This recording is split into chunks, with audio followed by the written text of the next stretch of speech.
there is a lot of things to be very, very happy about. Other than just a win, I mean that is definitely obviously a big part of the celebration. Kind of just looking through the comments of the postgame thread on our Suns. I definitely agree. Mikhail was absolutely fantastic tonight.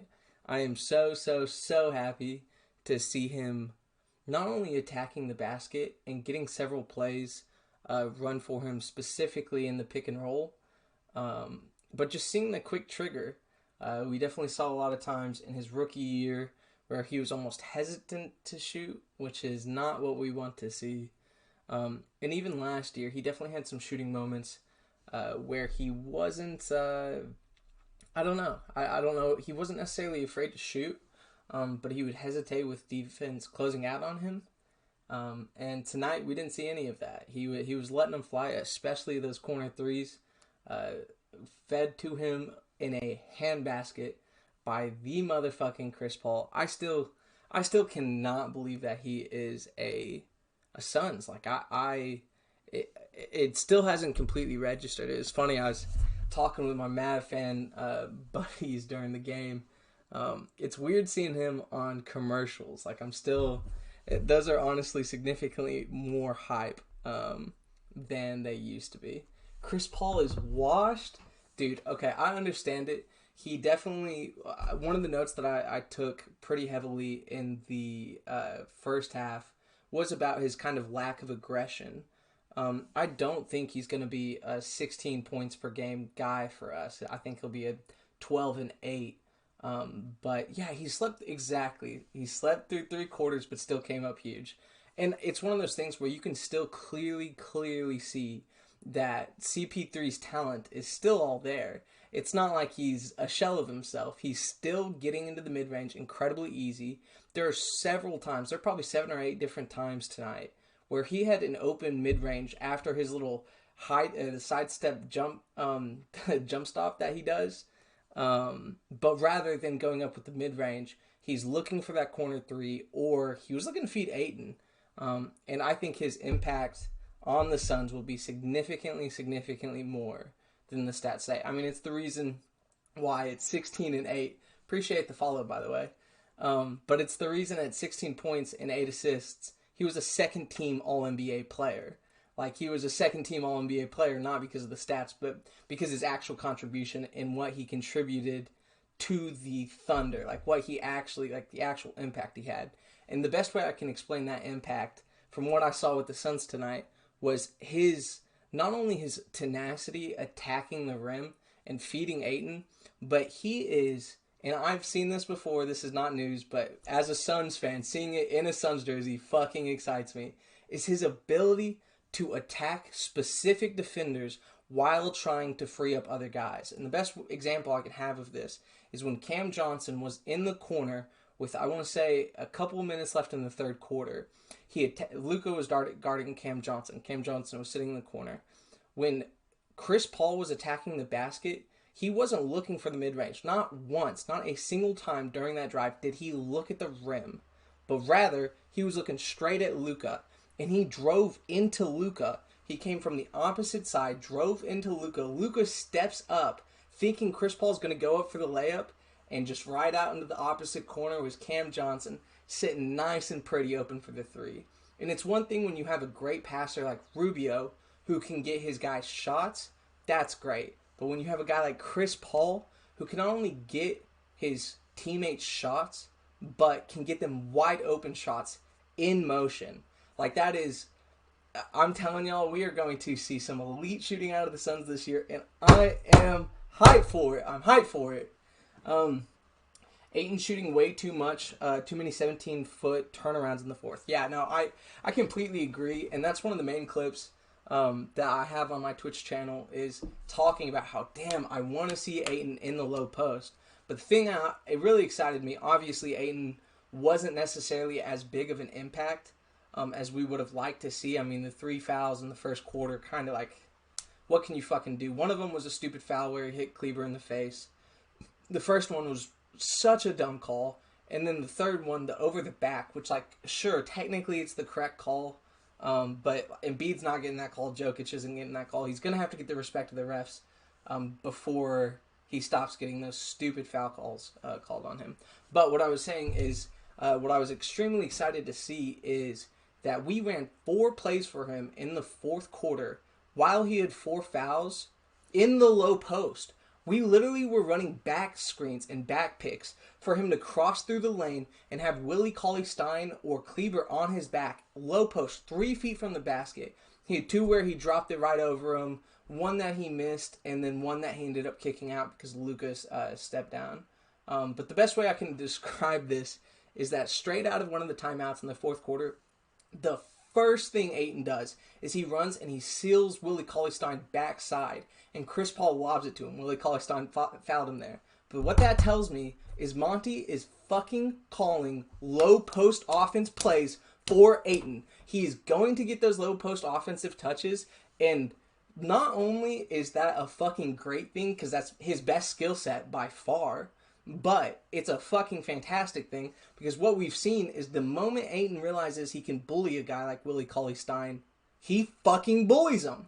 Like, he will go to that play. The problem with Igor his rookie year, he called almost no post plays for him. And then last year there were significantly more post plays, but there was still so much high screen, top of the key, pick and roll, pick and pop, which is good. You want to incorporate those things. But it was like 15% of his plays that were either called for him as the second or third option, much less the first option of the play, were low post offense calls or low post plays. And we saw that continuously tonight, even when he was in foul trouble, which I'm telling y'all is so fucking exciting. So fucking exciting. Because it's one of those things where, like, yeah, we want Ayton in the low post, but you kind of have to call those plays for him. Ayton looked a little rusty for some reason. Yeah, I definitely agree with that. The refs were so atrocious, man. I was talking about this when late in the fourth when he drove on Cam Johnson. He full extended the arm. You literally could see him full extend and then step through and get the foul called on Cam Johnson. Like, how are you not calling that an offensive foul? And 2 possessions before that, he did the thing where D-Book was straight up and he went through D-Book's face. That's an offensive foul. Initiating the contact, and they were not calling it. But, we will get the respect of the refs. Right now, Luka has the respect of the refs. Hopefully that will change. CP missed Ayton twice on possible easy lobs. Yeah, their pick and roll wasn't perfect, the CP3 Ayton, and I definitely think he for sure missed him on a few lob opportunities. But he was fantastic at finding Ayton on penetrations. He literally was feeding him easy buckets while penetrating, especially in that little mid-range. Like, he drives, Ayton rolls, then he does his little step back, and Ayton's defender steps up, and they have a help defender come back through. And CP3 was feeding it to him. He was like 3 for 4 on those passes to Ayton. I think Ayton only converted 1 basket there. But what that tells me is that will be there in the pick and roll, even though it might not have been there tonight. You have to remember they didn't have like much of a training camp at all. There was 4 preseason games. Like, these guys don't have a repertoire. But we saw CP3 looking for Ayton on penetrations, which I think will translate very, very well to pick and roll as the season goes on. Tell me why I can count my boys' pixels here. Suns fans deserve better. Damn, bro, you gotta do me like that? Shit, I'll definitely try to increase the output. My computer is not exactly the strongest. Cam Johnson was a stud. He might have to be in the closing lineup if his defense continues to look like that. I definitely, Cam is a tough one because I loved what I saw from Cam tonight. We saw more of what was essentially bubble Cam, the aggression, the not settling for the deep threes that we saw early in the first half. But if you're putting him in the starting lineup, then you're removing one of McHale or Jay Crowder. And I thought Jay not only played great defense in the fourth quarter, he was incredibly important on a couple of those stops, rotating early, which helped with contests on perimeter shots. But he hit that big 3. His first ever field goal for the Suns was a pretty big 3 late in the fourth. So I think Cam Johnson needs to get 28, 30 minutes a game. I love his progression, but I mean, Jay Crowder was a starter on the Heat. He was He was in the closing lineup for the Heat. Like in my opinion, Jay has to lose that spot. Like Cam has to so significantly outperform him. Like, you know, um, I think that it's one of those things where I love Cam. I'm all on board. Like I said, I just like it's Jay's, and Cam has to prove it's not Jay's before we look away. And I don't think you can prove that even in the first 10 games. Start Cam Johnson over Jay Crowder. I disagree for the reasons I just laid out. Also from the fact that Jay Crowder, Cam has been getting rebounds. I mean, he's 6'9", an athletic dude. Don't get me wrong. But Jay Crowder was fantastic boxing out. I mean, we saw several rebounds that Jalen Smith got while he was alongside Jay Crowder that wouldn't have happened if it wasn't for Jay boxing out not only one guy's, but there's one instance where he literally turned and caught, I think it was Willie Cauley-Stein and maybe Dorian Finney-Smith, where he helped box out two guys and Jalen was just wide open for the rebound. So I think Jay has the, I don't want to say intangibles because that's just such a cliche. And I completely understand starting Cam. He's the young guy. He's the second year. He's showing a lot of promise. I love Cam. I want him to get all of the minutes in the world. But again, Jay started for a finals team and played well for the finals team. And then didn't play great for us tonight, but did what he needed to do. So, I don't know. We'll have to see as the season goes along. Use his offense as a spark off the bench. I completely agree. And you know what? That is one of the main takeaways from tonight is our goddamn bench, boys. Let's go. 31 points through the third quarter. I think they finished with at least 40. Like, dude, seeing Cam Payne be an actual basketball player just fucking blows my mind. I watched him at OKC. One of my best friends is a huge OKC fan.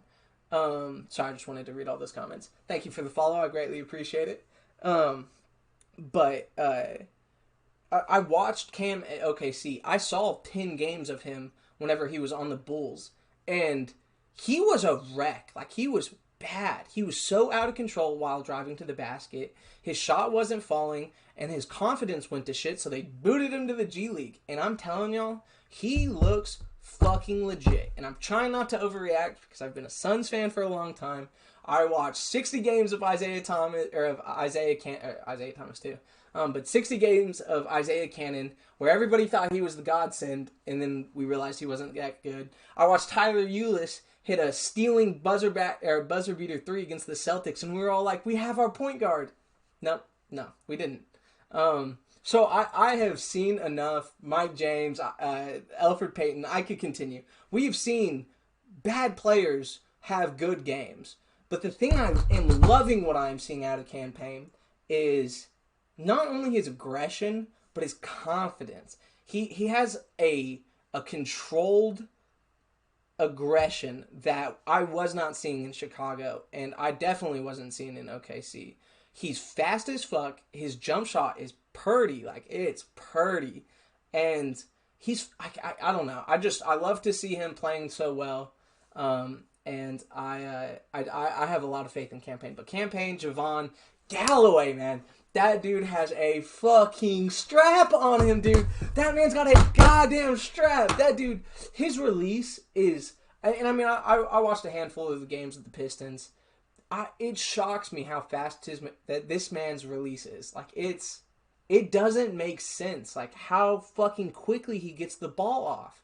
It's like watching fucking, I hate to use this comparison, and y'all might hate this, but he kind of reminds me of like an NBA player level Troy Daniels, where if Troy Daniels didn't play a single minute until late in the fourth, and he stepped on the fourth and he got an open 3, you thought he was going in. Like, Troy Daniels can fucking shoot.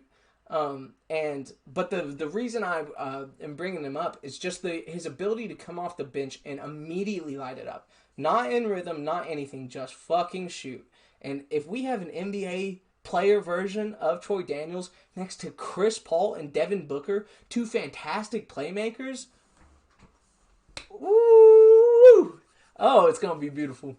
And with Chris Paul, like I said, his ability to penetrate, draw the defender who's guarding the opposite corner, and then kick it to the opposite corner for just a wide open three. That is going to look with Galloway. It's gonna look fucking beautiful. CP3, I'll just get the fuck out of here. You already said that. It's clearly not true. I mean, did you not see the man get buckets in the fourth quarter? That easy steal just fucking ripped it from him? Dude, get the fuck out of here. We were definitely missing Aaron Baines watching Damian Jones. I don't even want to think about Damian Jones, man. I get it. I understand it. Damian Jones was like a necessary pickup. Like, we had to get that third bench big. And I think whenever we signed Vaughn, they might have still been signed, but he's bad, man. He's not a good player. And I thought his defense looked better than it did during the preseason, but dude, he fouls like his name's goddamn Marquise Chris. Like, he fouls so much, and some of them are the stupidest fouls. Like, you're in defensive position, the guy goes up and he puts his hand through his arm. Like, it doesn't make any sense. And I'm completely out on his offensive ability. He's a fine defender, I guess. Maybe he looked horrible in the preseason, so we'll see. But the foul trouble, so like it's gonna be a long season if he's getting 15 minutes a game. I really fucking hope he doesn't. Jalen Smith got some playing time. Jalen Smith had some good highlight moments. Some not highlight moments, not literal highlight moments, but some moments that stuck out to me. One which I commented on during the pregame. Or not the pregame thread, but the game thread. We've been a treadmill team, but hey, times, they are a-changing. But Jalen Smith, I said this during the game thread. One thing that really impressed me was when he was getting rebounds so fucking often, what young and rookie centers do is they catch the ball, they bring it down to their chest, and then they pivot away from the defender who they just got the rebound next to. Like, they're afraid the defender is going to try to swipe at the ball right after they rebound. And that's completely reasonable. That's not necessarily a bad thing. You want to protect the ball. That's just an instinctive thing. We saw it with Ayton a lot. What Jalen Smith did, which I fucking love, is he caught the ball high, he turned immediately up court, and he's looking for the outlet. And his passing, he needs to put a little zip on it. It's his passing is maybe not all there yet. But seeing Jalen Smith looking up court for the quick outlet pass, I think it's going to be great. And while we obviously have a very solid half court offense when CP3 is on the floor, how many minutes are CP3 and Jalen Smith really going to get? And when we have either D-Book and Javon Carter, or Campaign and Javon Carter, or Campaign and Galloway, or whoever the guard matchup is, or the guard lineup is, when CP3 is off the floor, we need to run. We're a fine backup, half-court team. We're fine. But I really like to see Campaign, Cam Johnson, Galloway, and then leading a break, and Jalen Smith leading that, or starting that, igniting that fast-paced offense with those outlet passes. I think that is significantly underrated. His outlet passes, his tendency to look down the floor immediately after a rebound is a significantly underrated trait for a young big man. And I don't know if that's just he's been well coached or just a good feel for the game, but he did that several times tonight, and I really like that. On top of that, his mid-range looked really solid. I'm fully convinced. I've watched a shitload of his game highlights, did not really know much about him coming into the draft, because I didn't think there was any chance that we'd pick him. But I'm pretty fucking convinced on his shot making ability. His ability to take and make jump shots, not only, he's not pulling up, do not get me wrong, but his catch and shoot on the move is incredibly impressive for a big man. At fucking Maryland, you could absolutely see some clips of him running to the three-point line, catching it in stride, stepping into the three, and going up with it while a defender is close to him. So many times people will look at like big men three-point percentage in college And it's significantly overrated because so oftentimes in college, the guard drives, the help comes down, and they kick out to a wide open 3-point big man. And so you're shooting 34%. That's great, but 90% of those shots were uncontested. That's not the case for Jalen Smith. Jalen Smith actually had some legitimately good catch and shoot, like well defended threes in college, and we didn't really get to see any of his threes today, but he had one mid range while he was running back, caught it. I think it was Cleaver stepped up on him, and he just shot it in motion over Cleaver. It's a nice looking jump shot. I am not sold, but there's promise. But there is promise. Once we get Dario back, it is game over. I cannot wait. Dude, the fucking thought of Campaign, Javon Carter, E'Twaun Moore, Galloway, Cam Johnson, and Sarge with fucking Smith coming in as our 11th, 12th man. This is fucking... I'm sorry, man.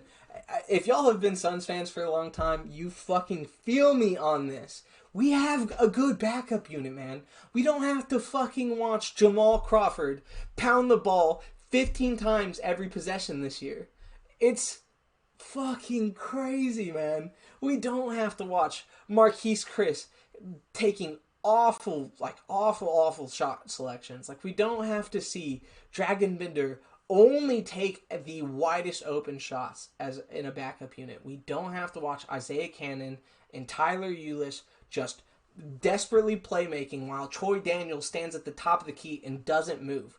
This is a fucking different squad, and it's one game in. I don't want to overreact too much, but our bench was great in the bubble. It was an incredibly important part, and it fucking drastically improved. So I personally am so excited to not want to turn the fucking games off every time the bench unit comes in.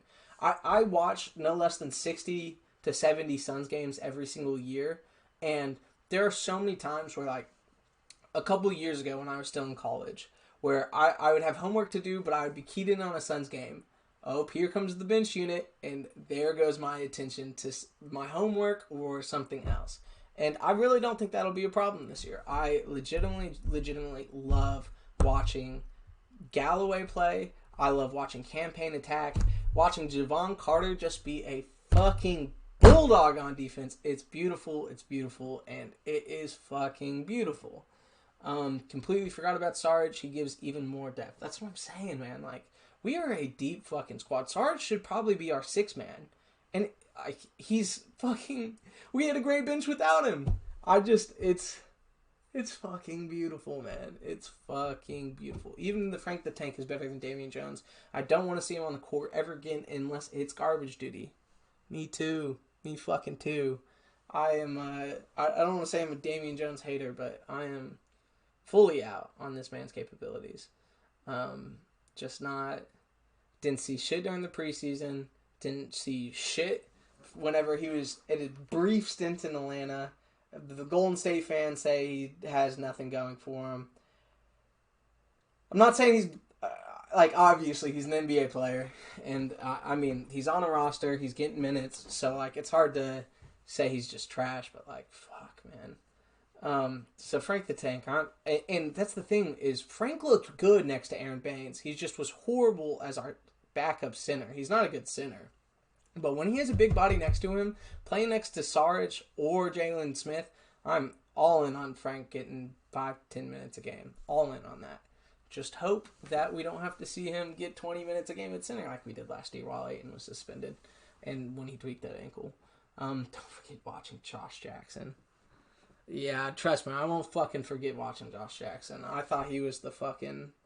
I was so hyped coming in. Like, I fucking used to watch his high school tapes and all of that shit. So it was so hyped when we got him. He had that great run at the end of his rookie year. And then the TJ Warren shit started. And I kind of was like, okay, let's pump the brakes. And then I reviewed what he actually did and was a little underwhelmed. And then when he sucked his sophomore year, it was like, oh, he's not a good... Like, he's not an NBA player right now. So I'm glad that I'm watching. I can't believe that I'm saying I'm glad I'm watching Campaign instead of Josh Jackson. But boy, am I fucking happy I'm watching Campaign instead of Josh Jackson. I got to head to bed. I'm on the East Coast, but overall, I felt it was a sloppy game. Definitely a very sloppy game. And I feel like we can do much better. Booker won't have 8 turnovers. Ayton won't commit 3 fouls in the first, killing his flow, and CP3 won't sleep 3 quarters. So much potential in this squad. Feels good. Well, definitely appreciate you hopping on the stream. Hope you have a good night, man. And I completely agree. I mean, we look sloppy, but like I said, there wasn't much training camp. There's not much cohesion in this group yet. Like, this is a brand new the Jimmer for Dead fucking. Oh, don't even bring up Jimmer for Dead, bro. It was sloppy. But a lot of them were not them making defensive plays, just piss poor, careless turnovers. And that won't continue. I mean, it won't be consistent, I don't believe. Like, we haven't seen that out of D-Book consistently in the past. So I definitely don't expect that trend to continue.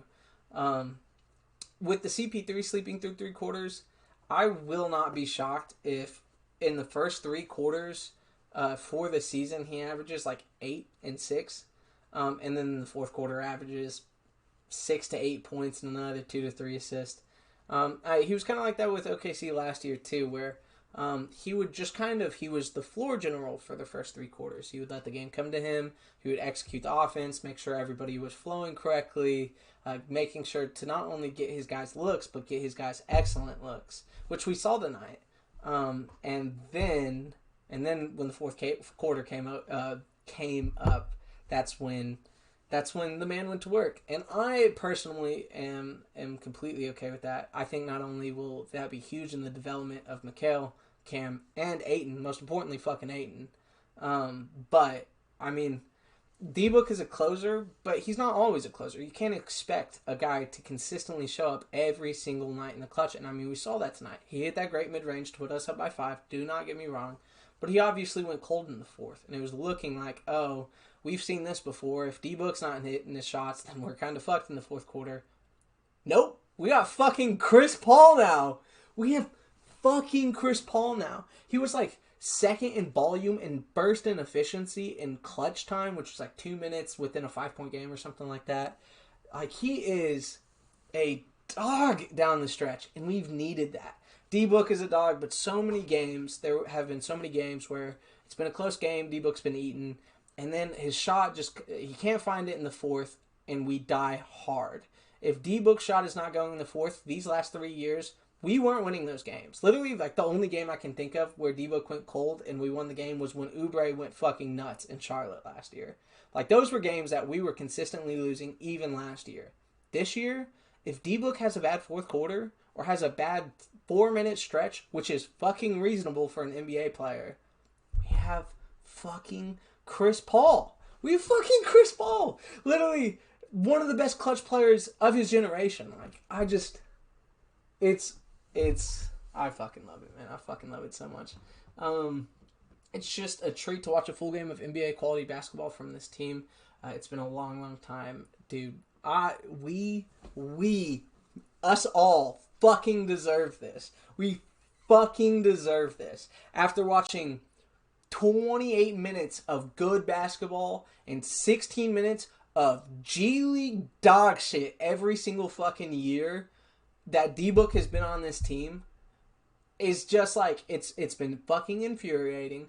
I fucking hate having to watch Jamal Crawford try to guard CJ McCollum or fucking Jamal Murray. Like, it was infuriating. And we have literally 12, not NBA players, which we didn't have before. We didn't have 12 NBA players. We have 12 solid, legit NBA players. And it's just like, guys, as a fan base, we fucking deserve this, man. We fucking deserve this. It's beautiful. It's beautiful. I touched on Mikal a little bit earlier. I'm so impressed with him. Love to see the quick trigger. Would like to see a stronger CP3 Ayton connection, but can't expect that game one. I completely agree. Ayton fouls clouded a decent performance by him, had solid presence under the basket. Offense will be fun when these guys start to gel. I couldn't agree more. And like I was saying, the connection was there. There were flashes of it where CP3's driving, just does the little shovel pass to Ayton. There were the moments. There were moments. And I think the 3 early Ayton fouls definitely put a hamper on that. But I saw enough to be confident in the Ayton CP3 connection going forward. And like you said, seeing him in the low post, I fucking as somebody who's one of his 3 favorite players of all time is Hakeem Olajuwon. I was born when he was out of his prime. I never consciously watched Hakeem. I've seen over 100 while he was still playing. I've watched over 100 Hakeem games. Like, I'm a huge Hakeem fan. I fucking love looking up Hakeem games. Like, I'm a huge low post fan. And Ayton has that fucking ability, man. He has the feet work. He's strong. He has that over both shoulders hooks, jumps, or the jump hooks, the fadeaways over either shoulder. His drop step is fucking elite. Like, he has the post moves necessary. I just honestly feel like we haven't put him in the position to fully realize that talent in the past. Whereas now we're fucking starting to see it, and I love it, man. I fucking love it. And like I said, we saw plays get drawn up for Ayton, despite the fact that he had 4 fouls. Like, he was still getting like plays that were specifically designed to get Ayton the ball in the low post. We saw some of that last year. We saw none of it his rookie year. And I just think that this will be the year that we see Ayton take it to guys, especially backups like Willie Cauley-Stein. That man can't fucking guard him in the post. I mean, Cleaver is a solid post defender, and he couldn't guard Ayton on most of those. So I hope I see that tenacity in the post going forward. And we saw glimpses of it, even despite his 4 fouls. I've been buying Mikal stock since day one, and I ain't ever selling. That, my friend, is a good fucking call. That's a good fucking call. Mikal is quickly emerging as a premier, premium 3-and-D player. He is legitimately, like, so the argument that I've gotten into before is whether he's a tradable asset or not. And in the past, I have said absolutely he's tradable. He's a great player, but you can't say everybody's untradeable. But Mikal, man, I'd want a huge return before I'd even consider releasing him at this point. To trading him, not releasing him. But seeing him attack the basket like he's currently attacking the basket it's wonderful to see. He's looking like Villanova Mikal again. It's so promising. You can see the confidence. You can see the offensive swagger. Like, it is there. He has the capability to be a legitimate 18-a-night kind of guy on great defense and 38 to 40% three-point shooting, which is as fucking good as it gets. Like, that, not as good as it gets, but like, that is what we need. That is what this team desperately needs. And I absolutely have complete faith in Mikal. And one point that I absolutely wanted to bring up from the game was something that we didn't really ever do last year, and something we sure as fuck didn't do his rookie year. But we saw actually a good amount of Mikal pick and roll tonight, which I really liked. Like, I really liked.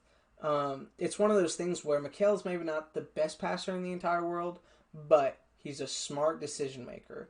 Very rarely is he going to have some unforced turnover, or is he just going to throw the ball away. He's not going to take horrible shots unless he absolutely has to.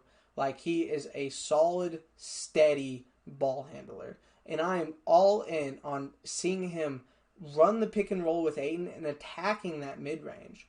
The one thing that I did highlight in my notes, which I do kind of want to go over here in a little bit, just for maybe not anybody who missed the game, but also just kind of reviewing more in depth the game as it progressed, and my thoughts on the game as it progressed. But there's at one point, and I've noticed this a lot with Mikal, it's not super consistent, but he definitely does have a tendency. When he drives, probably normally about 8 to 14 feet, not quite mid-range, but a little bit shorter than that.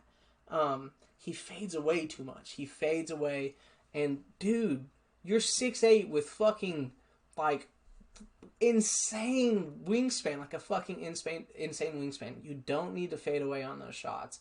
And I understand why he does that, because it allows him to get more arc on the shots, but I'm telling you, he just needs to learn to go straight up on those attempts. He definitely, I think the fading away is just kind of hurting. It's going to hurt his percentages in the long run. And he has, like I said, the length and the height to get over defenders in that area on just straight up pull up shots. So I definitely would like to see him fade away less. There are obviously situations in which he needs to fade away tonight. What up, Hayden? Where he needs to fade away. But I definitely think that that is an area of improvement I'd like to see from Mikal as he continues his progression towards attacking the basket more. Love to see the quick trigger from three from him. Dude's got a fucking stroke. He's just got to believe in it. And it looks like he is legitimately believing it, just like he did during the bubble. Hayden, the Spurs are better than the Suns, and it was clear tonight. Dog, you might want to lay off the drink on that one.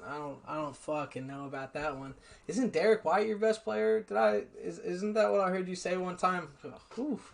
Tough times. You hate to see it, dog. But yeah, so it definitely is. Oh God, that's a hell of a comment right there. But seeing Mikal attack and with the quick trigger, and dude, his defense is fucking elite on the perimeter.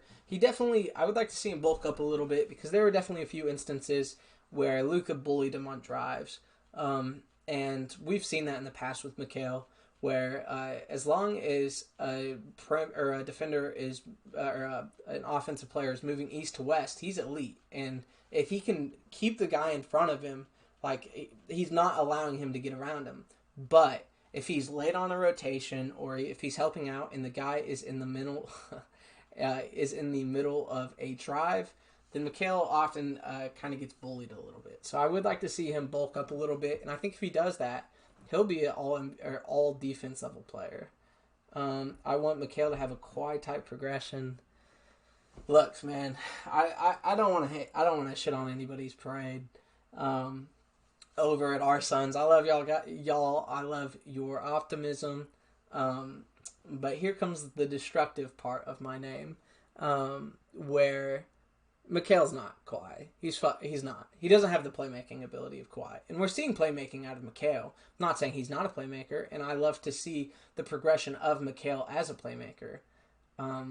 But Kawhi was always a shot creator and a playmaker, even as the fourth option his sophomore year on the Spurs. And he also, even though was never like a high assists guy until somewhat recently, he was always a very, very solid passer.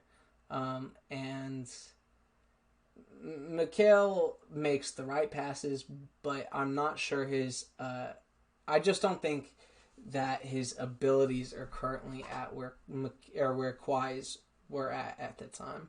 Obviously, it's a pipe dream, and if Mikal has a Kawhi type progression, I will fucking love it. I will fucking love it. Trust me. But do want to temper expectations a little bit there. I think, it's tough to compare Mikal to anybody because, obviously they're just the 3-and-D comparisons. Like, I don't want to fucking compare him to Robert Covington.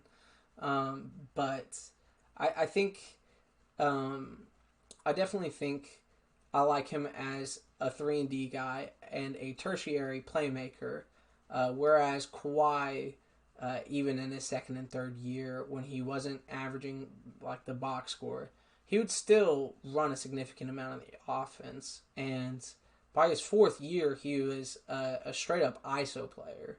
Like he was a guy you'd run a flare screen for, catch it, and get the fuck out of his way. And I'd love if Mikal was that guy, but I don't currently see it. But I definitely think he'll be a very, very good player, and I absolutely think he will continue to progress.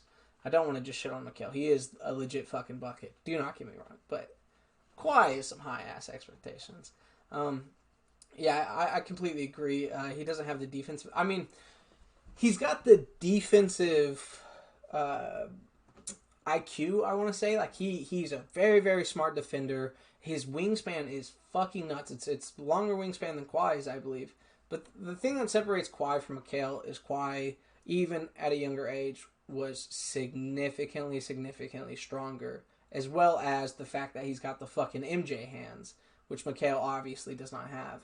And having those hands can be a significant difference, not only when it comes to guiding a player on defense, but also when it comes to steals and getting your hand in the passing lane and all of that, which Mikal does excellently. But the Kawhi definitely has a couple intangibles that Mikal definitely doesn't, even at the same age.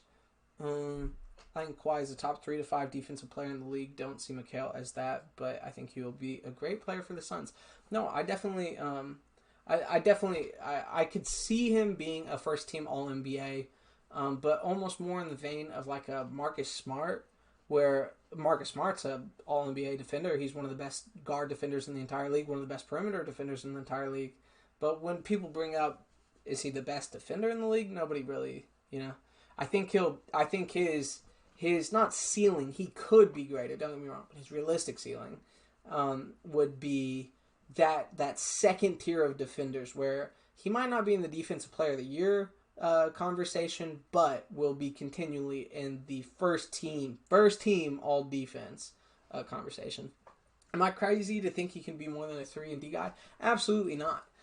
It was something that we didn't see much of in his rookie year and saw a little bit of last year. But he absolutely, he's probably, other than D-Book, he's probably the best cutter on our team. Like, he is a fantastic motion offensive player. It's like what I always used to say with TJ Warren, is TJ Warren was not a shot creator, but a shot finisher. Where if somebody else was creating, he was able to fully capitalize on that creation in an optimal manner. He was able to efficiently optimize on others' creation. And I see Mikal as somebody like that. Somebody who can drive to the basket, somebody who can effectively get into the defense and drive. But I think his true offensive, I don't want to say genius because that's kind of overstating it, but his offensive lane that he should primarily flourish in will be as an off-ball motion guy who can be a tertiary playmaker, where if D-Book drives, kicks it out to him, but the defense rotates early, then Mikal can play make. But I don't really ever see Mikal as the kind of guy I want bring the ball down the floor or getting more than a handful of pick and rolls a game. I just don't think as a creator it's necessarily there. And he creates for himself, don't get me wrong. We saw that tonight. But I think he definitely flourishes more in that role of the off-ball shot finisher, if that makes sense. So I definitely want to look through these comments, and this one is straight the fuck up. That's fucking disrespectful. Calling Luka the fat Harden, like, I get it, I understand it. We're pissed off after the game. There were some shitty foul calls. He initiates contact and gets foul calls for it, just like Harden. But I think Luka showed a lot tonight. I mean, even when the shot wasn't falling, he was having a horrible shooting night. He can get to the fucking basket like it's nobody's business. And I mean, so can Harden. I guess it's not necessarily the biggest of insults. But Luka is he's a stud. So I definitely, if you came here for some Luka slander, sadly you will not be getting it tonight. Maybe another night though. You never know with my Mavs fans. My Mavs friends, they can get me going for sure.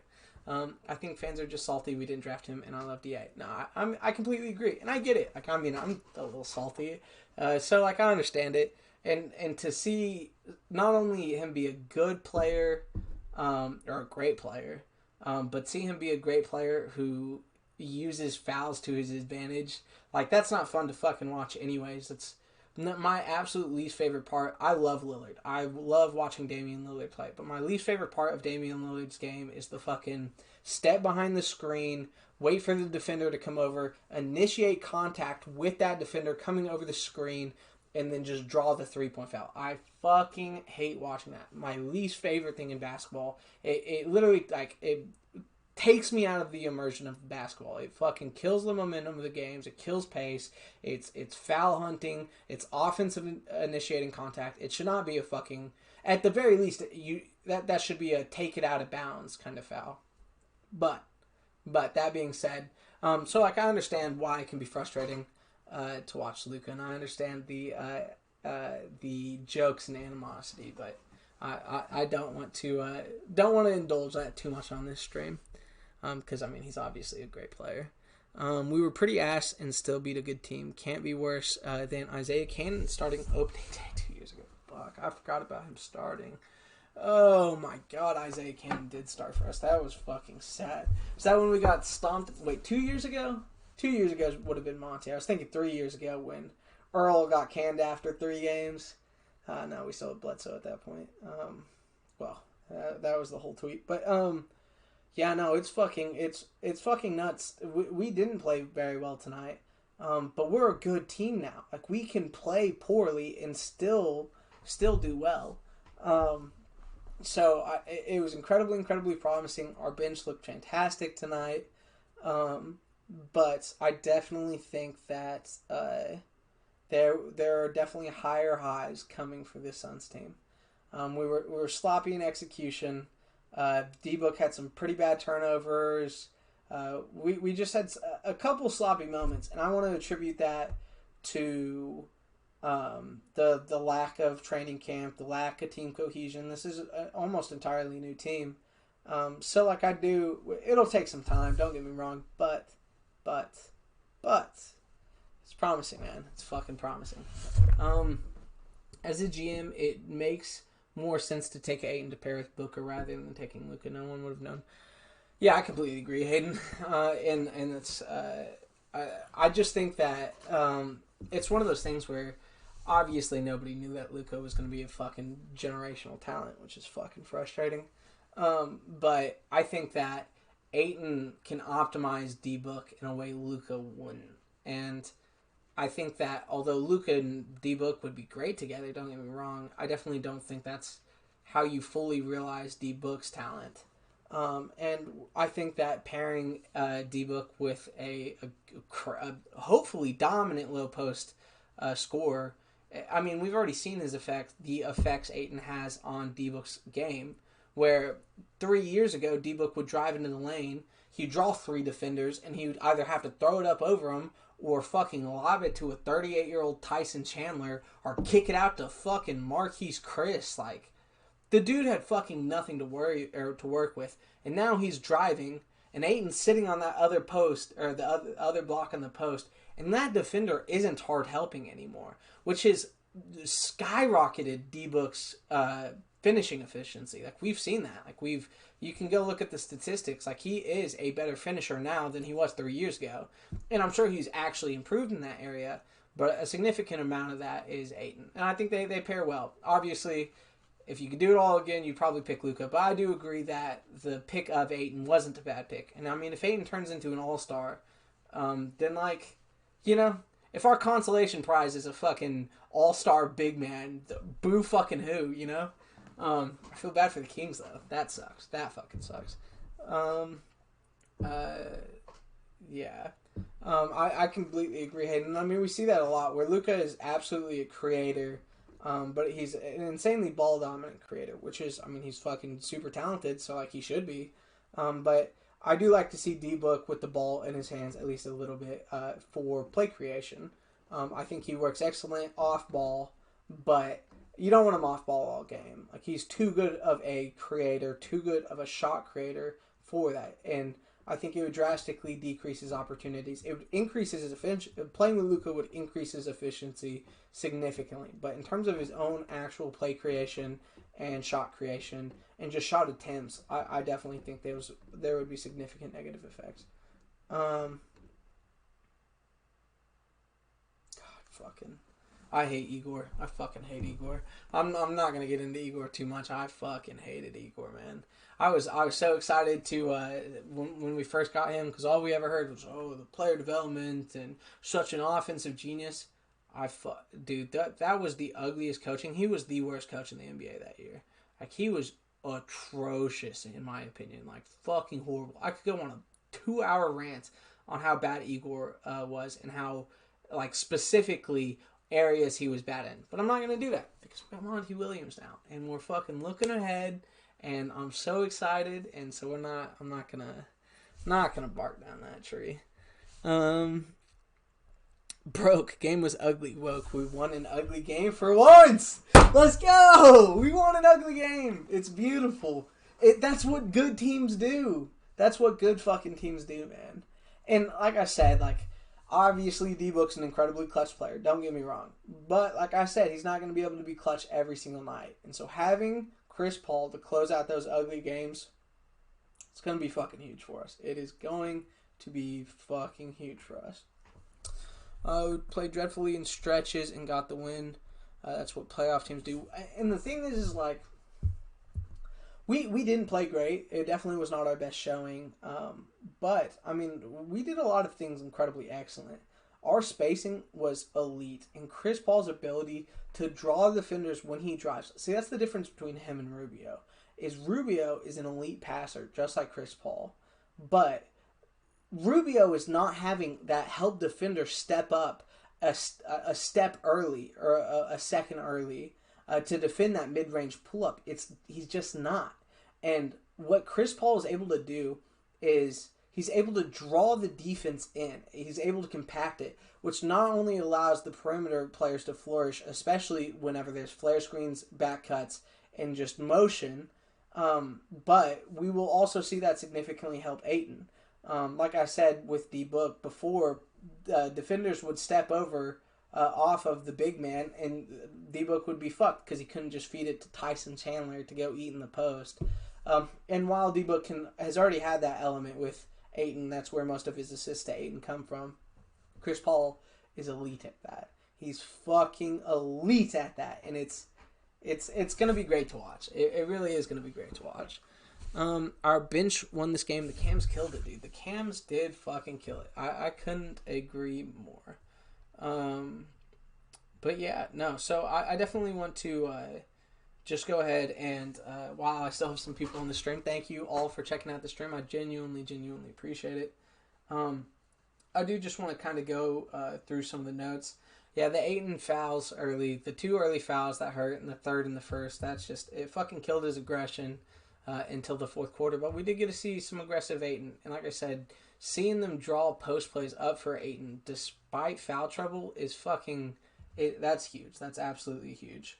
One thing I was so happy to see is that in all 4 games in the preseason, our perimeter defense was atrocious. It was horrible. That we were allowing so many open 3-point shots, and I kept saying time and time again, Monty needs to have them rotate early. They have to fucking rotate early. You have to. You have to rotate it where you have to rotate when the ball is in the air, not when the guy is catching it and ready to go up. Like, you have to be prepared. And what that leads to oftentimes is you get teams that will penetrate more. And you're more susceptible to penetration whenever you rotate early. But rotating early is significant for 3-point shooting teams.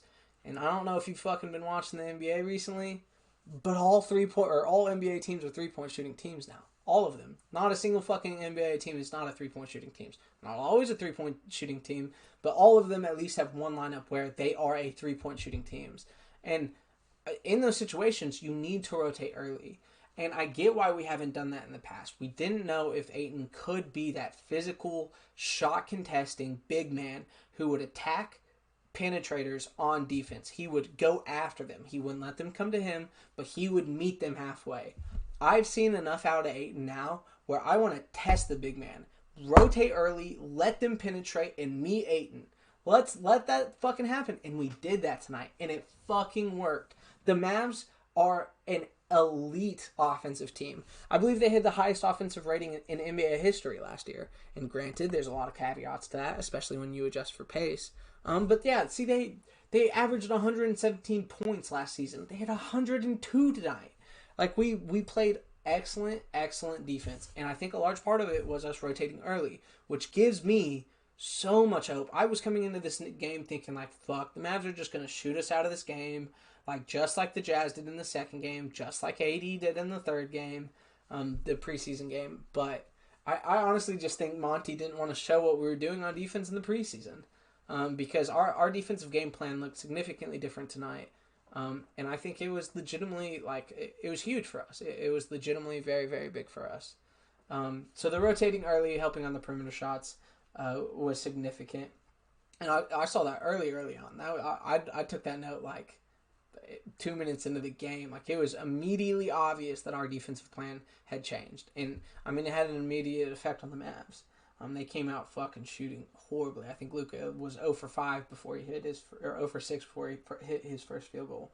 I said Damon Jones played better defense in the first quarter than he did all preseason, but he's still not going to help on offense at all, and the stupid fouls hurt a lot. No faith in him as a backup. We mentioned Damon Jones already, but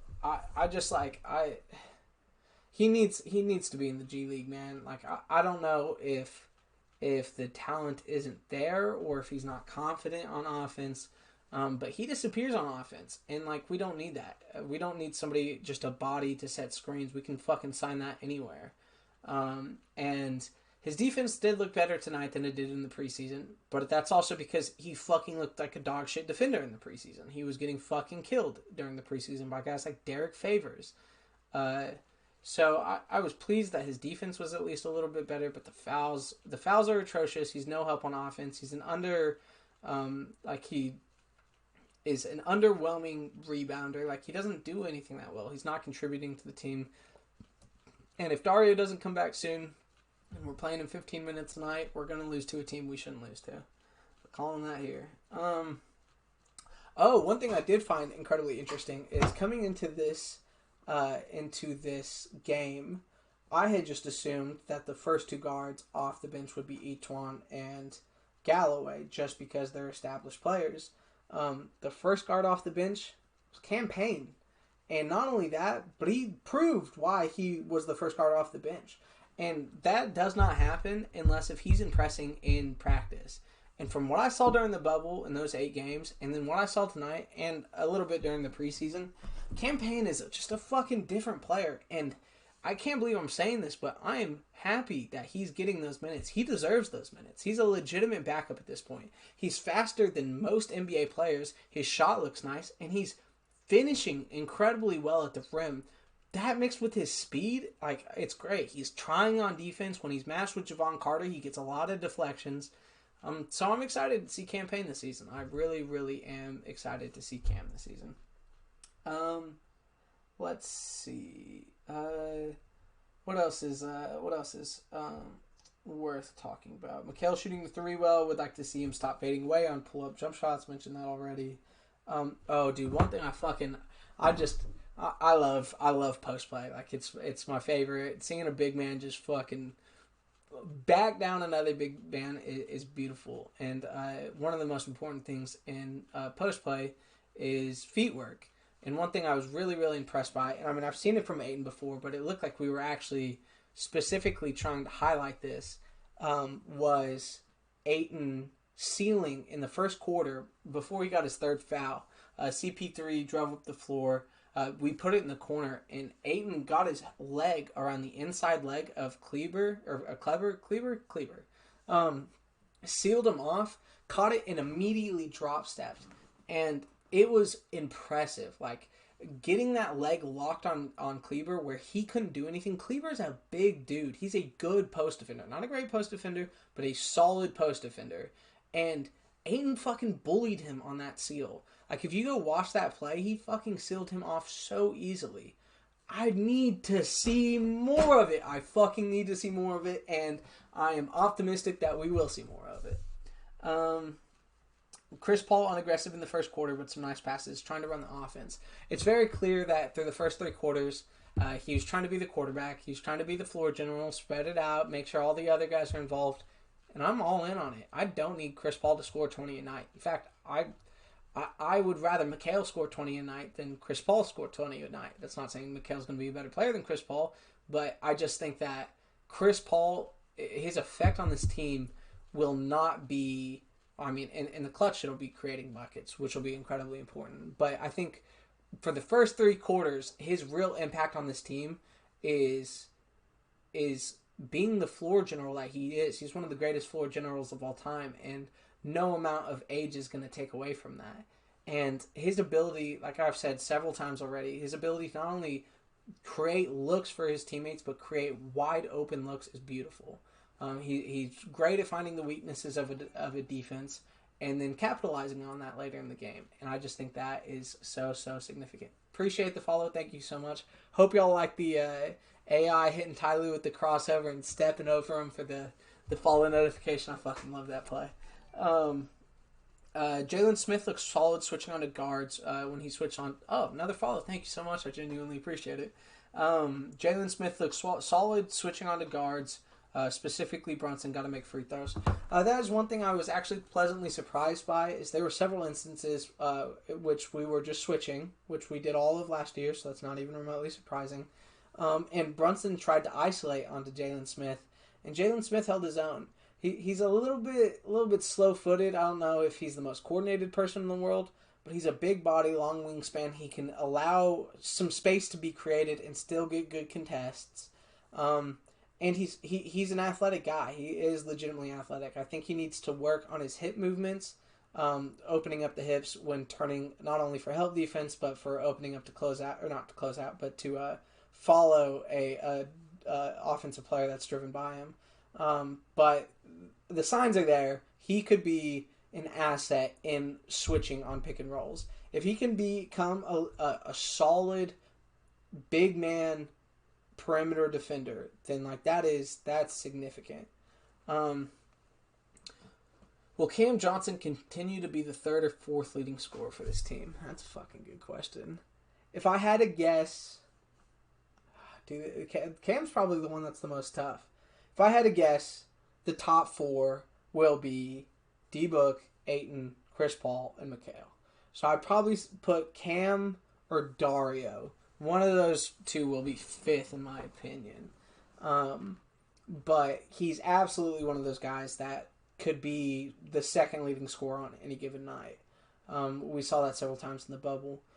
So I definitely hope he takes that step to be the third or fourth leading scorer.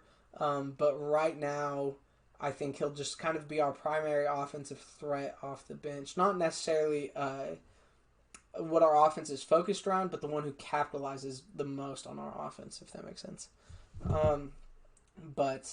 Yeah, so I'm definitely excited to continue to see Cam Johnson continue. So starting in the second quarter, Chris Paul picked up his aggression. It's actually really interesting. In both the second and the third quarters, at the very beginning of the quarters, Chris Paul attacked, pulled up for mid-range 2 or 3 times both quarters. And then the rest of the time, he just slowed down the pace again, was the floor general, would get into those spots, and then create for others. And it's the old moniker that you hear about like LeBron, where like, oh, he's getting the other guys involved first. And Chris Paul absolutely has that element to his game, especially old man Chris Paul. But it really is interesting to see how he used those buckets early in the quarter to open up the defense on his teammates. Like that he, by making 1 or 2 mid-range and then coming around and penetrating in the exact same way, all of a sudden that defense is stepping up earlier for that mid-range. There's a little dump off to fucking Jalen Smith, or the kick out to the corner to Mikal. Like it really is interesting to see how, even though he maybe didn't have the aggression throughout the entire night, there were moments of aggression that affected his ability to be an elite floor general throughout the rest of the game. I just thought that was an interesting thing to highlight. Jalen Smith looking nice from the mid-range bucket, confident in his shot-making ability. I've talked about that already. Jay Crowder, incredibly impatient first 10 minutes of playing, didn't force anything. That's one thing that I think is going to be an incredibly underrated part of Jay Crowder's game, is so oftentimes, even with Mikal and Cam, where our offense will go on droughts and then they start pulling shots more and more and more. Because the thought is, if the shot goes in, the drought ends. So they're taking more shots. But they're not better shots. And that was kind of one of the problems I had last year. especially when D-Book was off the floor, but Oubre was on the floor, is when we were having trouble getting buckets, it kind of became a game of who can force it, who can get that bucket, who can end the drought. And it would lead to some horrible net ratings when Booker was off the floor. Because Booker, even if Booker forces it, a lot of times it goes in. But one thing I was pleasantly surprised about with Jay Crowder, even if it didn't necessarily have a big impact on the game, was he played within the pace of the game. He wasn't trying to make anything happen, but rather was capitalized on things becoming available to him. Played great defense, solid rebounding early on, but he wasn't forcing the issue. He had a couple moments where he could have pulled slightly contested shots that nobody would have batted an eye if he had taken, but he decided not to, and honestly, I was impressed by that. However, late in the second quarter, he had a couple bad turnovers and actually tried to force it a little bit. I think that's because CP3 and D-Book were both off the floor, and so he just kind of was like, oh, we need playmaking all of a sudden, and we didn't necessarily need it at that moment. But for the most part, he wasn't forcing things, so I definitely enjoyed that aspect of Jay's game. He's not going to be a mouth to feed. He will feed himself in a optimal manner within our offense. He's not going to be somebody who is going to take a shitload of shots a game, might average 7 to 8 points for us, and I think that will be huge for us, especially for what he brings on the defensive side. The note I wrote about this is Jay might not stop the bleeding on opposing team runs, but will be steady and help prevent bleeding from happening, which is an incredibly important point. By him being a steady player, a steady presence in our offense, he might not be the guy where if they're going on a 12-2 run, he might not be the guy who's going to get a bucket to end that run. But having such a steady presence, who's a consistently good defender, as well as somebody who shot well from three for most of his career, even though he had a down year before the bubble, I just think that will be something where it's preventative and not a solution to the problem, if that makes sense. Like, he's not going to be somebody to stop the run, but he's somebody who will help decrease the amount of runs that teams go on while he's on the floor, which is a significantly underrated aspect of his game. It's one thing that was incredibly helpful to the Heat, is a team would get back-to-back buckets, and the next thing you know, Jay Crowder's wide open for a three, puts it in, and the run doesn't happen. And I think it's a big part of Jay Crowder's game. We saw it in Dallas. We saw it in Boston. So, I think that is a significantly underrated part of his game. I think Jay Crowder will be huge for the Suns. I think that is one of the worst offensive performances he can give. He wasn't good. He wasn't bad. I wouldn't say he was bad, but he definitely was not a huge factor on offense. But I don't think he necessarily needs to be. I think he needs to be where he needs to be in the offense. He needs to produce in specific moments that our offense needs that will further opportunities for others. But he's not a playmaker. He's not a shot creator, and he doesn't need to be. I don't want him to be. When he signed, I was fully expecting him to be a 32 minutes a game guy who averages 8 points, and I'm completely happy with that. So it definitely was interesting to see his patience early on. The game was getting sloppy. Galloway stopped our cold stretch. Dude's release is fast as fuck. That's what I wrote. That man's release is fucking nuts. I cannot clarify how fucking insane his release is enough. He just gets it off so fucking quick, and I love it. And like I said, he's kind of that. I hate to use Troy Daniels because Galloway's an actual fucking NBA player. But that whole thing where he could not play a single minute until late in the second quarter, come in and hit 2 threes. That is just such an invaluable skill to have coming off of our bench. I think Galloway's going to quickly become a fan favorite. I already fucking love him. So, big fan of that. One thing that I found really interesting about Jalen Smith is there were a lot of instances in which he was catching, he was we were using him in the motion offense at the top of the key or just at the top of the perimeter. And he didn't look to shoot it once.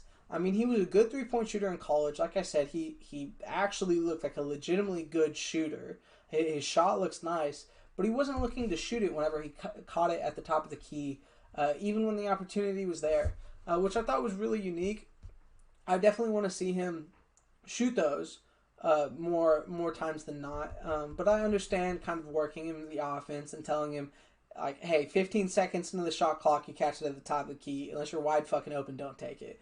I'm all in on that. Don't get me wrong. But I definitely would like to see Jalen Smith progress into that Kleber type of player. I really like the Kleber comparison. Just a strong, athletic, physical guy who spaces the floor. And that alone, if Jalen Smith is fucking nothing else, that is a valuable NBA player to have in today's NBA, especially backing up a guy like Ayton. I mean, you can run him, if he becomes a legitimate pick and pop threat or just like a top of the key 3-point shooter, then like I am all in on Jalen Smith and Ayton lineups. However, I would like to see the 3-point shooting in NBA games before I say release him with Ayton. Javon Payne backcourt might not be the best defensive lineup, but they sure do play hard. Will be a good thing for Ayton down low when those three are together. Saw it in a bubble, saw it in the bubble a little bit. I actually do really like the Javon, Campaign, and Ayton lineups. When those three guys are on the floor, there's something about the tempo, the ball movement that happens that allows Ayton quick touches in the mid-range to low post. Not often are those guys feeding him down low 3 feet from the basket, but 7-8 feet from the basket within the tempo offense. And I think he can really excel there. Not only that, but I mean, those two are... It's weird because I don't want to call them excellent defenders because they're not classically good defenders. However, they're super high energy guys who got a lot of deflections. I mean, Javon's a classically good defender. But Campaign might not be. And they get a lot of deflections. They get up. They contest a lot. But oftentimes what that does, we see teams beat that, are good penetrating teams. Teams who have a really good secondary guy or a backup guard who can attack the basket well. And we saw it against Washington in the bubble last year where Ish Smith, who used to be the fastest player in the NBA.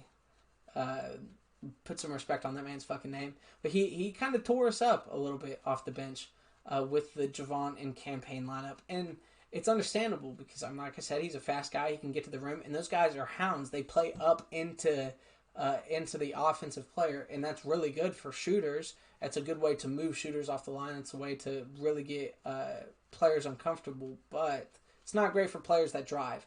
But... please fucking drive towards Ayton. Is I'm gonna continue to get at this point. So I really want Ayton to progress as that Joel Embiid, Rudy Gobert, drive in the paint and see what the fuck happens kind of player.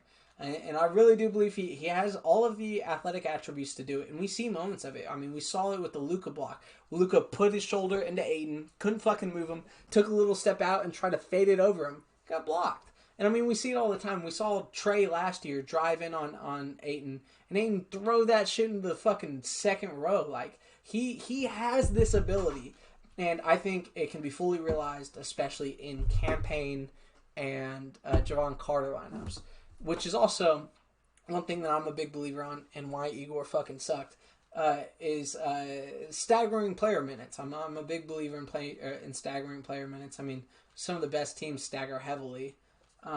Between the best player and the second best player, and I would like to see Ayton get some run with that backup group. With the I want to see Galloway more with CP3. Kind of use him as like a transition from the first group to the second group. But I would like to see some Campaign, Javon Carter, Cam Johnson, Ayton lineups. Maybe Sarge in there, maybe Jay in there, another forward in there. So I'm super happy about that. 11 points in 9 minutes. Yeah, it's fucking, yeah. Suns playing good defense, especially on the perimeter. Looked like it could be a weak spot in the preseason, but we were rotating earlier, which I've talked about. Careless turnovers on offense, which was primarily a product of D-Book. I don't know if it was first game rust. I'm not quite sure what it was. Every once in a while, we'll see a game out of D-Book like this, but I'm not fucking worried. We've seen it before, and the next game he might go for 50. So like I don't give a fuck. We got the win, and he showed up when he needed to. So I'm not too worried about the careless turnovers. I mean, there will be nights where we have careless turnovers, and that's okay, you know. I mean, it's not okay. It'll lose us some games, but it's going to happen. Is what I'm saying. Jalen Smith's outlet ability, which I've talked about, I think that'll be a significant help. Dude, D-Book's finishing is elite. I just want to highlight that. That in that second quarter, there was one of those where he like stepped out. I can't remember who stepped out on him. One of the bigs, the Mavs bigs, stepped out on him, drove by him, got a little contact, and like tucked the ball and then rolled it off of like the top of the square. It was just a sexy finish. D-Book is an elite finisher, one of the 10 best finishers in the NBA. I love that man's game. I really do. I really love that game. I love his game. Mikal not hesitating at all. Chris Paul attacking the defender for the opposite corner three, which he hit like 6 times, and I think we knocked down 4 of them, maybe 2 to Mikal, 1 to Cam, and then 1 to Galloway, maybe 2 to Cam. I can't remember. But his attacking of not just the defense, but specific defenders to open up his teammates in specific situations. I mean, he's the fucking point guard. Like it's beautiful, man. It's fucking beautiful, and I think that one of the things that we've struggled in the past is half-court offense. And D-Book can get his own half-court offense. But we have seen the Suns' half-court offense be stagnant at times. And not only was it not stagnant with CP3 on the floor, but there was the most motion I've ever seen in our offense since Steve Nash. And I'm not fucking... I hate to be like, oh, the Steve Nash times. But one of the things that was beautiful about that offense was not only its efficiency and its high volume in that fast-paced scenario, but it was the motion of that half-court offense where everybody was moving, everybody was cutting. There were off-ball screens out the fucking ass, the flare screens, the flare corner screens. I love that kind of offense. I saw a lot of it with CP3 out there tonight. The motion was elite, and I think that there are some great things to come. With Chris Paul at the helm, especially in terms of our half-court offense. He could average 4 points in the season, and I still think he'd improve our offense. It's been a long time, man. It's been a fucking long time to see this beautiful basketball in Suns jerseys, man. It's one game. Don't want to get too hype, but it's fucking beautiful. It's fucking beautiful. Damian Jones continues his preseason trend of bad fouls, picking up his 4th with a minute left in the first half. Mikal and D-Book at half combined for 28 on 9 of 14, shooting 4 of 6 from 3. Mikal got hot early, stayed consistent. D-Book kind of cooled off there towards the end, but you know, it's you can't hold it against him. We got the win. Obviously, would have liked to see him take over more. I think him hitting that free throw, getting to the line and hitting that second free throw, really opened it up because he had missed like 3 or 4 shots, had 2, 3 really bad turnovers up to that point in a row. And so after he hit that free throw, I think it opened up the lid, and he hit that little mid-range pull-up, which put us up 3.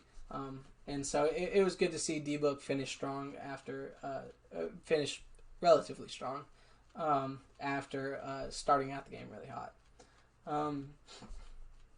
Ayton Mitty looking nice. Fine with him taking those as long as he continues to post up. So it's one of those things where, obviously, I've talked in depth about why I want Ayton to post up and how I think post-up offense is the most underrated part of the NBA game, and how a Joel Embiid 5-footer, even contested, has a higher points per possession than a Steph Curry 3. It is an underrated part of basketball, and I am all in on getting Ayton as many fucking deep post touches as we possibly can. But I'm also a proponent of Ayton getting as many shots as he can. I want him taking more shots, period. So I'm absolutely fine with him settling for a handful of mid-ranges a shot. And it was looking pretty solid there during the third quarter. It kind of fell off a little bit during the fourth. He was playing great at the beginning of the third before he picked up that fourth foul, which was frustrating. Mikal with excellent defense on the perimeter, but not when Luka gets penetration. Like I said, I really think that Mikal needs to bulk up before he takes that next step to elite defender, to top tier, top of the just like the elite first team, second team, all defense. He needs to get bigger. He really does. He gets bullied a little bit during penetration. He still gets deflections. He still gets rejections on penetration occasionally, but he was getting bullied a little bit by Luka once Luka got into the lane, which is not what you see. Played elite perimeter defense though, so you can't knock him. Dude, I just want to say, like, I old school basketball fan. I like the 3-point era, the space and pace era. Don't get me wrong, but seeing that Chris Paul drive into the lane, full jump stop, like not backwards but sideways in the fading fall away mid range shot, which he hit in the fourth quarter to put us up. I actually highlighted this in the third quarter, but it's beautiful. It's a thing of poetry. It opens up the offense for everybody else. Because you're not stopping Chris Paul from getting into the lane. You're just fucking not. The man's got too slick of a handle. He's too smooth. Like, it's not fucking happening. So, him still having that elite fall away mid range game is going to come in extreme handy once the season really starts progressing. I was really proud of Ayton's defense tonight. Obviously, it could have been better.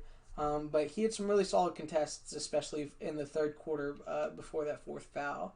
There were like 3 straight possessions where guards drove into the lane. I think it was Brunson, Richardson, and somebody else. But they drove into the lane, and Ayton stepped up early. And that's what he had problems on so significantly during his rookie year. So he was always a step late to those contests. He was not helping off his man early enough. And obviously, you still want that proximity towards your man, where if they dump it off, you can still recover while your teammate helps, so it's not just an easy layup. But getting there a step early and getting quick contests off on shots is an incredibly important part of big man defense, and I think Ayton did a fantastic job of that tonight. And I'm legitimately proud of him for that. He's really progressed as a defender.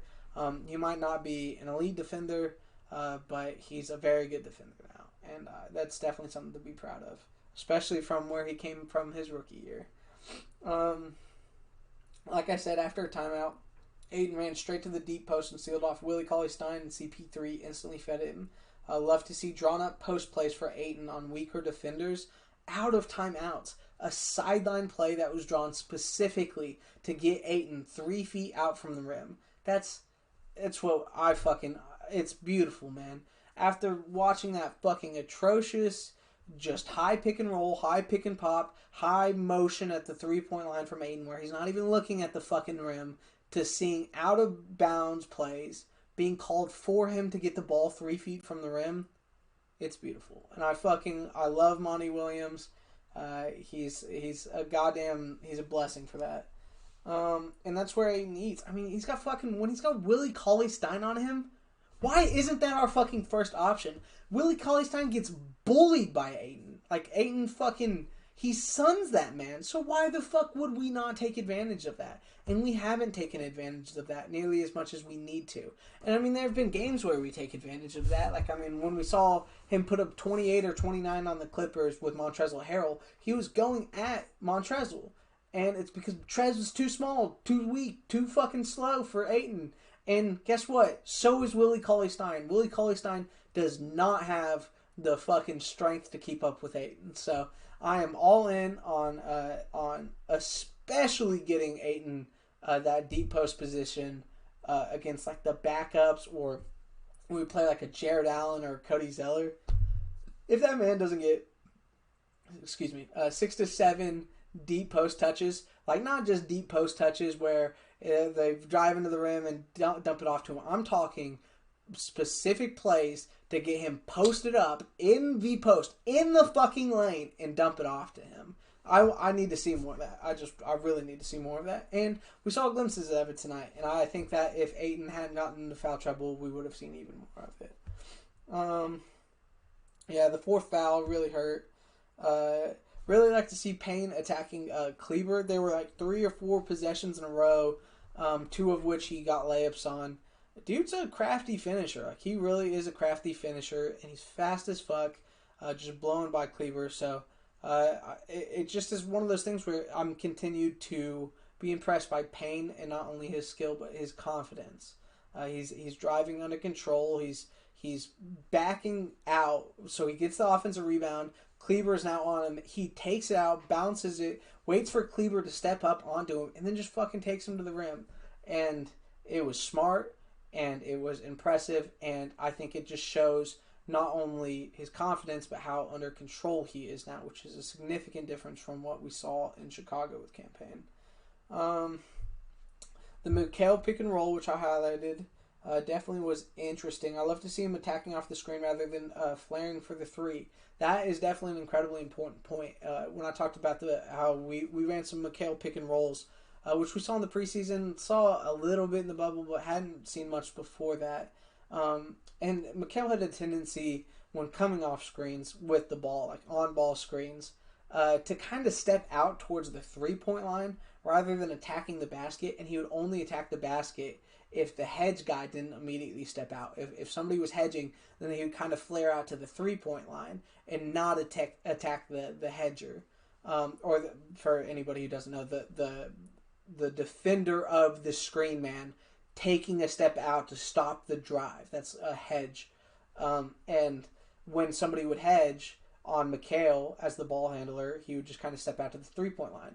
Well, there were 2 pick and rolls that were specifically highlighted to me, or were specifically apparent to me in the third quarter, where Mikal attacked the hedger. It wasn't he was attacking the rim because there was no hedge defense there, or the hedge defense was slow. No, somebody stepped out to hedge on Mikal, and Mikal attacked him. And I fucking love to see it. And he got to the rim both times. I think he made a layup, and then he kicked it out one time. But I love to see him attacking on the pick and roll. Not just settling for the step back, not even step back, just the pull back 3, or just kicking it out after the screen, just continuing the motion of the offense. No, fucking attack off of that screen and roll, and he did, and it worked well. And I hope we see more of it this season, and I think that is a progression of Mikal that I'm really excited to see, because, like I said, he's a fantastic motion offense guy. He's a great cutter, and if you can have quick off-ball motion, maybe get him not at the fucking elbow, but out on the wing at the perimeter, a quick catch, quick screen and roll, and go as a tertiary playmaker. Like, that's huge. That can be absolutely huge. So I definitely have a faith. I have hope in Mikal in that area going forward, and I definitely hope to see more of it going forward. Let's see here. Yeah, that was pretty much most of my notes. CP3 was really happy with his performance in the fourth. Yeah. The 4-point play by Galloway was beautiful. He's going to be fan favorite real fucking quick. And, yeah. The D-book, several bad turnovers. Really like the Ayton blocking Luka play. The CP3 steal looked too fucking easy. The man is so goddamn calm during pressure situations. It's really nice to see. And, yeah. So I really enjoyed the game tonight. Was really happy that we were able to pull out a dub, despite maybe a sloppy performance. Not a bad performance, but a little bit of a sloppy performance. We have a long season ahead of us. It is not going to be all rainbows and sunshine. This Mavs game probably would have been a lot rougher if Kristaps was there, if we want to be realistic. The Mavs without Kristaps are not a high-level playoff team, though they're still a very good team. So we still beat a very good team tonight, even in a rough game, while Luka had 30. His shot was not off, or his shot was off, so I don't know. There are a lot of things to learn from this specific game. But I don't want to get too far ahead of ourselves. And with that being said, here comes our fucking run to the playoffs, man. Here comes our fucking run to the playoffs. Now that is beautiful to say. I think I'm going to go ahead and hop off the stream. I might hop on and play some Rocket League later. Yeah, I appreciate y'all checking out the stream, and I will catch y'all later.